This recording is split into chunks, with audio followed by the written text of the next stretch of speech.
جو پانچواں وہ شخص ہے جس کے بارے میں آپ صلی اللہ علیہ وسلم نے فرمایا کہ وہ شخص جس کو حسب نسب والی حسین و جمیل عورت نے گناہ کی دعوت دی اور اس نے اس کو کہہ کے چھوڑ دیا کہ میں اللہ سے ڈرتا ہوں، میں گناہ نہیں کروں گا،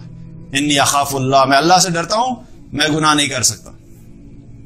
یہ بات کہنا کتنی آسان ہے لیکن ہے بڑی مشکل بات ہے، کیونکہ یہاں پہ رسول اللہ صلی اللہ علیہ وسلم نے یہ نہیں بتایا کہ کسی عام سی عورت نے دیا، کیونکہ کیا فرمایا کہ ایسی عورت جس کا خاندان بھی بڑا اچھا ہے، جس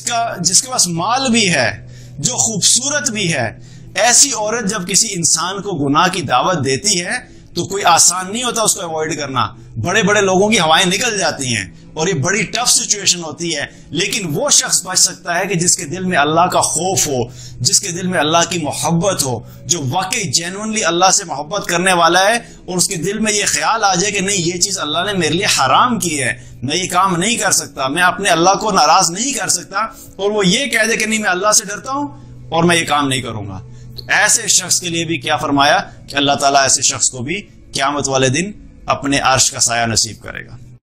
دین کی بات پھیلانا صدقہ جاریہ ہے، ثواب کی نیت سے ویڈیو کو شیئر ضرور کیجیے۔ جزاک اللہ۔